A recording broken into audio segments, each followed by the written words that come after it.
Gandang hapon po mga kaagham.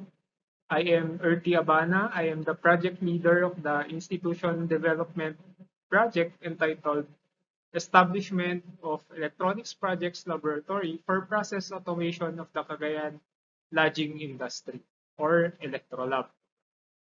The University of St. Louis Tuguegarao serves as the implementing agency for this project. Located in Cagayan, Region 2, USL is a renowned higher education institution in the Philippines.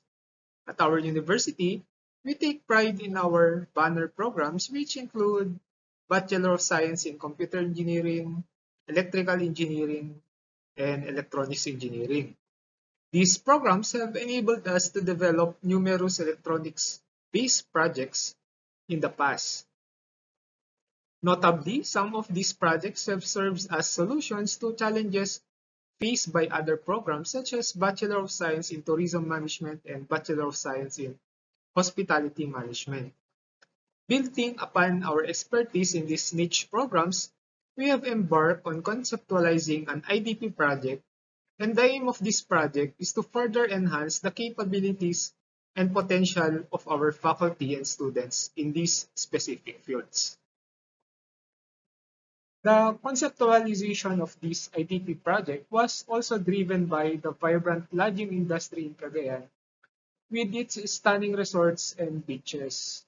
The northern part of Cagayan offers a range of accommodation options such as resort kubos, lodging houses, beachfront transient houses, and beach hotels. This diverse selection caters to the needs and preferences of the visitors. In the southern part of Cagayan, where schools, malls, and business establishments thrive, there is a wide array of accommodation options available here. This includes apartments, boarding houses, condominiums, transient houses, and hotels.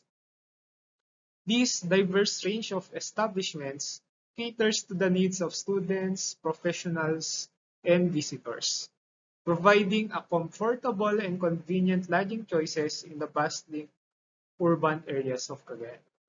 In the past, our students and teachers have collaborated on the development of electronics projects for these establishments.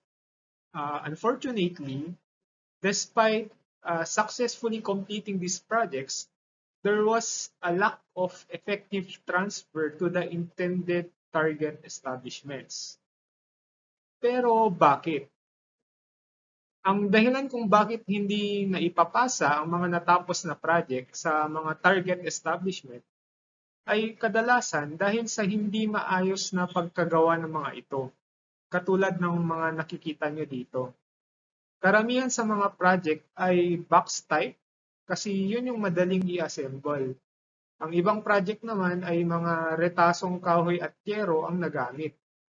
Dahil dito, madalas hindi naipapasa ang mga ito sa mga establishment na humiling ng technology dahil hindi naaayon sa inaasahang pamantayan at kalidad.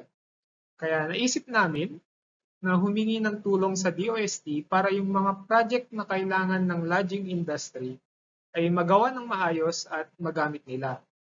Nakatulong na kami sa kanila, may mga bago pa kaming napag-aralan sa paggawa ng project. And we express our gratitude to DOST PSHERD for generously awarding us this 5 million peso project. Our project aims to establish the Electronics Projects Laboratory, provide training experts in the Electronics Projects Laboratory, undertake research projects within the laboratory, and foster connections and collaborations with the local lodging industry. Through the realization of these objectives, we aim to make significant contributions to the field of electronics projects and establish strong ties with the local lodging industry.